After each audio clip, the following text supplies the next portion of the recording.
구약에서 우리가 본 것처럼 구약 선지자들의 활동 시기를 보게 된다면 바벨론 포로 이전에 북이스라엘에서 활동한 예언자가 있었고 남유다에서 활동한 예언자가 있었습니다. 그리고 바벨론 포로 시기에 연전 586년부터 516년까지 에스겔, 예레미야, 오바댜, 다니엘까지 살펴보았습니다.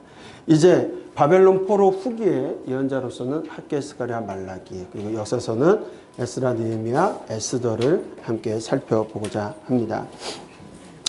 우리가 이 표를 보면서 주요 시대의 강대국들과의 관계 속에 역사는 진행해 나갔다라고 말씀을 드렸습니다. 그 가운데 이제 우리가 살펴봐야 될 것들이 바로 페르시아 시대, 메데 바사 페르시아 시기에 에스라, 에스더, 느헤미야를 좀 살펴봐야 되고요. 구약 성경은 페르시아가 왕위를 차지하고 있을 때 마무리가 되어지게 되고 이제 내일 아침에 신약 배경사를 볼 때 이제 헬라와 로마 그리고 로마 시대에 예수 그리스도께서 이 땅에 오시게 되는 이야기들을 살펴보게 될 겁니다. 주전 6, 5세기에 먼저 우리가 살펴봐야 될 그 왕들을 보게 된다면 아수르에 의해서 북이스라엘이 기원전 722년에 멸망당하였고 그 다음에 586년 바벨론의 포로로 끌려가게 되는데 신바벨론 제국의 왕들 영원할 것 같던 그 강대국도요 오랜 시간 가지를 않습니다. 나보폴라살이 우리가 잘 알고 있는 나보폴라살이 신바벨론 제국을 세우게 되었고 그리고 나서 느부갓네살이에요. 586년에 이스라엘 남유다가 멸망하는 일까지 있었습니다. 레반트 지역까지 느부갓네살 때 다 차지하게 되지만 느부갓네살이 죽은 다음에 벨사살이 죽을 때까지는 불과 20여 년밖에 지나지를 않습니다. 그러니까 영원할 것 같은 나라는 없습니다. 하나님께서 몽둥이와 매로 사용하셨을 뿐 아수르나 바벨론은 또 하나님의 백성들을 징계하고 치료하시기 위해서 쓰임 받았지만 그들이 더 과하게 갔을 때는 그들 역시도 하나님의 징계의 대상이었다라는 것을 역사를 통해서 우리는 보게 됩니다.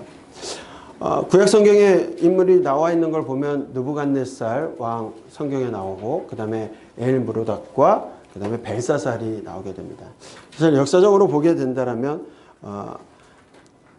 나보니두스가 오히려 패망한 아수르의 주신을 바벨론의 주신이 아닌 아수르의 주신을 섬기다가 백성들의 반대를 입고서는 미리 이렇게 아들에게 섭정을 해놓고 그 아들이 다스리게 하고 본인은 이제 두마로 떠나게 되는데 페르시아에 의해서 이제 나라가 멸망할 때는 벨사살이 먼저 죽고 마지막에 나보니두스가 죽음으로써 신바벨론 제국이 끝나게 되는 역사를 보게 됩니다. 지도로 보게 된다면 바벨론의 제국의 멸망의 모습을 우리가 볼 수 있는데 기원전 559년에 고레스가 바사 안산왕으로 득위했다가 이제 550년에 메대의 수도 앙메다를 정복하고 그리고 잘 아시는 것처럼 루디아까지 점령했던 그렇게 강대했던 나라인 것 같지만 나중에는 이제 나보니두스가 수도를 대마로 이전하고 그들이 끝나가면서 메데 바사에 있는 페르시아 왕들이 즉위하게 되는 내용들을 우리가 좀 살펴보게 될 겁니다. 바사 페르시아 제국은 굉장히 넓은 영토들을 가지게 되고요. 우리가 잘 아는 것과 같이 에스더의 남편이었던 그 시기만 봐도 다리우스 1세 때 영토가 가장 넓게 이렇게 차지하고 있는데 127지방까지도 넘는 그 지역들을 차지하고 있었다. 그 정도 기억을 하시면 좋을 것 같습니다. 메데 바사의 제국의 왕들도 메데 제국과 메데 왕국과 이 바사 왕국이 서로 조그만 나라로 시작을 했지만 그러다가 그것들이 이제 혼인 관계를 통하여서 나중에 보시게 되면 이 만다네 공주가 시집을 그 캄비세스 이쪽과 결혼을 하게 되면서 키악사레스 2세가 나게 되는데 이것이 우리가 그 다니엘서에서 나오는 다니엘서 6장에 나오는 다리오가 이 키악사레스 2세로 보여지게 되고요. 그리고 이제 시대가 바뀌면서 페르시아 제국의 일대 왕은 이제 고레스 2세가 되어지고 고레스 2세 원년에 포로 귀환 명령이 떨어지게 되고 이스라엘 백성들이 성전을 짓기 위해서 돌아올 수 있는 계기가 마련되는 시기입니다. 왕으로 보면 고레스 2세가 있고 그 다음에 아들 캄비세스 2세 그리고 스메르디스 그리고 다리오 1세 그리고 이렇게 왕들이 계속해서 변해갑니다. 그리고 잘 아는 것처럼 아하수에로 1세, 크세르크세스 1세 에스더의 남편이 되어지게 되는 그 왕이 있고요. 그리고 나서 아닥사스다 1세까지가 이제 우리 성경과 연결되어지는 배경 가운데 왕들이 되어질 것이고, 그 이후에도 헬라에게 지배당하기 전까지는 이렇게 쭉 왕들이 유지되어졌던 나라입니다. 성경과의 관계를 좀 살펴보게 된다면 고레스 2세는 아스테아게스의 딸 만다네의 아들로서 여러 가지 전설이 있습니다. 그가 이제 태어날 때 신으로부터 받아들였던 내용들, 또 어떤 중에는 뭐 산중에 버려졌는데 이리의 젖을 먹고서 컸다, 뭐 이런 얘기들도 있고요. 전설 따라 삼천리 같은 이야기지만 고대 역사 가운데 헤로도토스의 역사를 보면 그런 내용들이 정리되어 있는 것들을 볼 수가 있습니다. 먼저 고레스 2세는 안샨의 왕 캄비세스 아들인 고레스 2세는 559년에 메데 왕국과 리디아 왕국을 차례로 점령한 다음에 539년 바벨론을 점령하게 됩니다. 그래서 일대 왕이 되어지게 되고요. 우리가 잘 아는 것처럼 539년에 이제 왕이 되어지고 538년에 칙령을 통해서 우리가 스룹바벨과 예수아가 기한하는 일들이 있게 됩니다. 에스라의 1장 3장까지 기록이 되어져 있고, 그러다가 예루살렘의 성전 건축이 중단되는 일이 고레스 2년 만에 조서가 내려지고 건축을 하러 왔는데, 그러고 나서 몇 년 지나지 않아서 또 중지 명령을 받게 되어지고, 그러고 나서 16년가량 성전 재건이 중지되는 사건이 있었습니다. 그 시점에 왕이 이제 캄비세스 2세인데, 아마도 고레스 2세가 왕을 하면서 바로 원정을 나갔을 때 아들 캄비세스에 의해서 조서가 내려지지 않았을까. 왜냐하면 왕이 자기가 조서를 내리고 몇 년 만에 중지하라고 할 수는 없거든요. 그래서 그런 부분들이 역사 가운데 좀 존재하게 되는데, 이 캄비세스는 조금 포악한 왕 중에 한 명입니다. 그러니까 자기가 왕위를 차지하기 위해서 형제를 죽이고, 또 그 형제를 죽였던 이야기를 슬퍼한다고 해서 자기 동생을 죽여버리는, 그리고 자기의 왕위를 유지하기 위해서 동생과 결혼하는 그런 사람인데, 역사적으로 보게 되면 이 캄비세스 2세 같은 경우에는 이집트, 애굽까지 출정을 가서 애굽을 점령하는 그런 역사를 가지고 있습니다. 그런데 캄비세스가 이렇게 전쟁을 나갔는데 자기가 분명히 그 동생이었던 스메르디스를 죽였는데, 자기의 신하를 통해서, 부하를 통해서 죽였는데, 원정을 나와 있는 사이에 보니까 연락이 오는 거예요. 죽은 스메르디스가 왕위를 차지하고 있다라는. 그래서 신하에게 물어보니까 또 분명히 죽였냐? 반드시 죽였대요. 근데 알고 봤더니 가짜 스메르디스가 이 가오마이티라는 이 스메르디스 행세를 하는 거예요. 그러면서 그 나라에서 캄비세스가 이거를 듣고서는 이제 다시 본국으로 귀환하는 과정 속에 원인 모르게 죽습니다. 뭐 여러 가지 이유들이 있는데, 뭐 칼을 뽑았다가 나를 따르라 하고 집어넣다가 찔려서 죽었다라는 설도 있고, 또 이렇게 창에 찔려가지고 오늘로 따진다면 아마 파상풍 같은 거에 의해서 죽었다는 사고로 인해서 죽게 되어집니다. 그러고 나니까 왕국에서는 가짜 스메르디스가 왕으로 활동하는데, 그 왕족들이 될 수 있는 7 큰 가문들이 이게 진짜 스메르디스인지 아닌지를 찾아내기 위해서 작전을 펼치게 되는 이야기들도 역사에 나오는 이야기들입니다. 그러다가 그 7 가문 중에 보니까 이게 가짜였던 거예요. 가짜였기 때문에 그를 추출하고서 7 가문이 같이 이 대제국을 분할해서 통치할 것인가, 아니면 한 명을 세울 것인가, 뭐 이런 토론을 하다가 경주를 해서, 그 가문 중에 나온 사람들이 경주를 해서 1등한 사람을 왕을 세우자라고 해서 경주를 잘해서 1등해서 왕이 된 사람이 다리오 1세입니다. 그러니까 말 달리기를 경주를 하는데 뛰어난 조련사가 부하가 있었어요. 그래서 1등이 됐기 때문에 다리오 1세는 이 정책적으로 뭔가 이렇게 막 폭력을 써서 왕이 된 게 아니기 때문에 원화 정책을 쓰게 되는 이유. 그 과정 속에 우리가 잘 아는 것처럼 학계 스가랴 선지자가 예언을 하게 되고, 16년간 중지되었던, 조서가 내리고선 14년, 그 중지되었던 성전을 재건합니다. 아직까지는 왕의 조서가 내려져 있는 상태지만 학개와 스가랴의 예언을 듣고 이스라엘 백성들이 이건 하나님께서 보내신 선지자구나 라고 생각하고서 왕의 조서와 상관없이 성전 재건을 시작합니다. 그러다 보니까 서쪽에 있었던 그 사람들이 멈춰있던 성전을 재건하는데 이거 해도 되는 건지 왕에게 편지를 보내요. 그래서 다리오 1세가 그 이야기를 듣고 고레스 원년에 내려진 조서를 찾게 됨으로써 지원을 하게 되고 성전을 그곳에 짓게끔 만들어주는 게 역사 가운데 있었던 일들입니다. 그러나 다리오 1세도 마라톤 전쟁을 하다가 지게 되고 그 그리스도의 전쟁 가운데 쇠퇴에 갔다가 죽습니다. 그리고 나서 이제 아하스웨로 1세가 왕이 되는데 아하스로 1세도 마라톤 전쟁에 지고 나서 이제 그리스도 헬라 원정을 계속적으로 떠나려고 하고 세 차례 전쟁에 나갔는데 다 실패를 합니다. 지게 되고 그런 와중에 와스디를 폐위시키는 사건과 그 다음에 에스더와 결혼하는 일들이 이 가운데 있게 되어집니다. 나중에 이제 쿠데타에 의해서 장남에 의해서 죽게 되어지고 그 다음에 이제 아닥사스다 1세가 왕이 되는데 이 아닥사스다 1세는 에스더의 자식은 아니에요. 폐위된 와스디의 자식인데 그 사람이 그 왕이 되어지게 되고 이 아닥사스다 7년에 에스라가 귀환하게 되는 겁니다.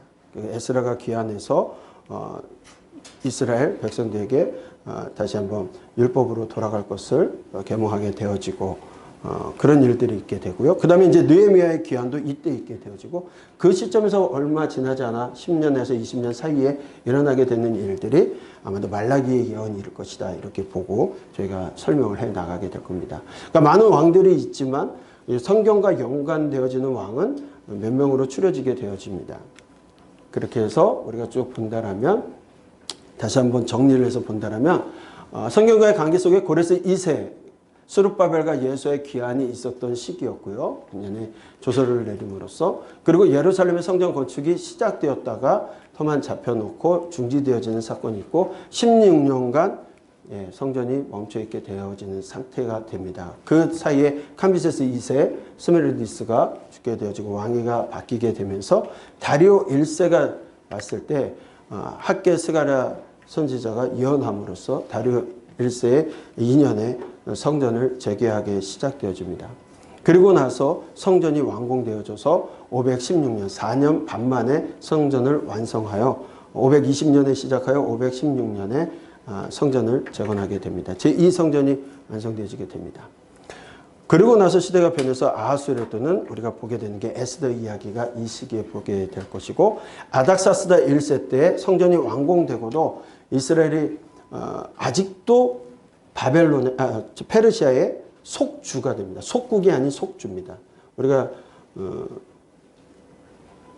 역대기를 할 때도 속국이라고 잘못 표현을 했는데 속국이 아니라 속주입니다. 속국은 국가가 존재하는 상태에서 조공을 바치면서 유지가 되어지는 것이 속국이고 나라가 아예 없어지고 그 나라의 주로 바뀌어버린 게 속주거든요. 이스라엘이라는 땅은 없어지게 되고 속주로서 페르시아의 속주로 되어지고 총독을 파견하여 그곳을 다스리게 되는 그런 일들이 있게 됩니다. 그 시대에 내려가게 되는 것이 에스라의 귀환 그리고 느헤미야의 귀환 그리고 말라기의 예언이 이어져서 보게 될 겁니다. 중요한 부분들이 이런 역사를 통하여 포로 귀환 공동체는 변화가 있었습니다. 첫 번째는 신앙의 변화가 있게 되는데 이스라엘 백성들이 바벨론 포로로 끌려가게 된 원인이 뭐냐면 크게 두 가지를 얘기하게 됩니다. 하나는 여호와 하나님을 인정하지 않는 거죠. 그렇죠? 왕이신 하나님을 인정하지 않고 오히려 하나님을 의지해야 될 백성들이 타 강대국을 의지했던 거. 두 번째는 하나님만을 섬기고 예배해야 될 백성들이 우상을 숭배한 것. 이 두 가지로 인하여 열왕기에서는 나라가 패망했다라고 말을 하고 있습니다. 이스라엘 백성들이 여호와 하나님, 유일하신 하나님을 믿지 않습니다. 계속적으로 선지자들이 나와서 외칩니다. 예언자들이 외치는데 예언자들의 이름의 뜻 가운데 이야기하는 것들이 많이 있어요. 엘리야, 엘리사, 엘리야, 여호와가 하나님이시다. 엘리사, 여호와가 구원하신다. 호세아, 여호와가 구원하신다. 여호와가 하나님이시라는 것을 백성들이 몰라요. 여호와가 하나님이 아니라 바알이 하나님 것으로 믿고 다른 신을 하나님이라고 믿다가 패망했습니다. 그런데 그들이 바벨론 포로 다녀와서는 다른 우상 숭배가 아닌 여호와가 하나님이신지를 알게 됩니다. 유일신 사상으로 바뀌게 되죠. 또한 성전을 중심으로 해서 예배 드렸던 예배 공동체가 바벨론 70년의 포로 생활 가운데는 성전 예배를 드릴 수가 없었습니다. 그래서 발전한 것이 회당 문화, 그러니까 말씀을 강론하게 되고 말씀을 가르치는 그런 문화로 바뀌게 되었고, 이후에 이제 성전을 짓고 나서는 다시 예배 제의가 다시 실행되어지게 되는 모습을 보게 될 겁니다. 둘째는 북이스라엘 남유다의 이름이 이스라엘로 통일이 되어지고 유다 민족으로 유대인으로 통일이 되어지는 것을 보게 되고요. 그리고 예루살렘 성전 파괴 후 종교 형태의 변화, 제가 좀 전에 말씀드렸고요. 주변 열광도 지속적으로 오래 갈 것 같은 나라들의 강대국들이 아수르에서 바벨론으로, 바벨론에서 얼마 지나지 않아 페르시아로, 페르시아에서 헬라로, 헬라에서 로마로 변해가는 과정들을 우리는 겪게 될 것입니다. 그 시기에 지속적으로 속주, 나라 잃은 상태로 되어지다가 한 150년 정도 독립을 하기도 하지만 결국 로마가 점령하는 그 시기에 예수 그리스도께서 이 땅에 다시 오시게 되는 그런 환경이 되어지게 될 겁니다. 시대순을 본 예언서를 보게 되어진다면 우리가 열왕기 하에 역사의 빨랫줄이라고 표현을 하는데 그 가운데 예언서들이 다 달아서 봤습니다. 그러니까 예언서는 그냥 생뚱맞게 예언서만 봤을 때는 우리가 전혀 상관없는 이야기가 될 수도 있지만 역사 가운데 그들이 어떤 범죄를 저질렀을 때 예언자를 통해서 하나님께서 경고하시고 잘못됐다라고 말씀하시는 내용을 엮어서 봤을 때 정확하게 예언서의 의미가 이해가 되어졌고, 그래서 요엘을, 아모스를, 요나를, 미가를 보내셨구나라는 걸 우리가 깨닫듯이 포로 이후에도 에스라를 중심으로 해서 포로 1차, 2차 귀한 공동체에게 필요했던 하나님의 말씀을 주시는 이야기를 우리가 듣게 됩니다. 먼저 에스라 1장부터 4장까지 1차 귀한 자들이 아까도 말씀드린 것처럼 성전을 재건하기 위해서 노력을 했지만 반대 세력들이 오니까 시기상조구나 라고 생각하고서는 그 열심을 오히려 자기들 먹고 사는 일에 열심을 내면서 16년이라는 시간 동안 멈춰 있게 됩니다. 그럴 때 학개와 스가랴 선지자를 통해서 성전을 다시 재건하라고 명령하세요. 학개 선지자는 연세가 좀 있으셨던 분 같아요. 그 학개 선지자의 이야기를 듣다 보면 자꾸 호통치는 모습이 생각이 나요. 그래서 호통치고 너희들 이렇게 하면 안 된다라고 야단치면서 독려하는 모습을 보게 되고, 스가랴 선지자는 좀 더 젊은 분으로서 그들에게 환상을 통하여 이렇게 할 때 복을 주신다, 그러니 너희들 성전을 건축해라 라고 얘기하는 모습을 볼 수가 있습니다. 그리고 나서 5장 6장 성전이 완공되어지는데, 성전이 완성되어지고 나니까 그들 생각에는 바로 다윗의 다윗과 같은 그 나라, 하나님께서 원하시는 그 나라가 회복될 줄 알았는데 그렇지는 않습니다.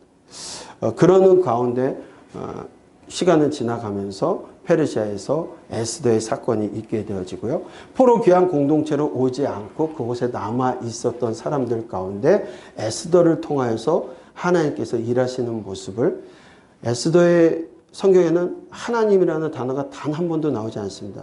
페르시아 왕의 이름은 190여 차례 나오게 되는데 이것이 왜 성경에 들어왔느냐? 하나님의 이름은 들어가 있지 않지만 하나님께서 역사 가운데 이루어 가시는 일들을 에스더가 아닌 하나님이 주인공이심을 에스더를 통해서 보게 될 겁니다.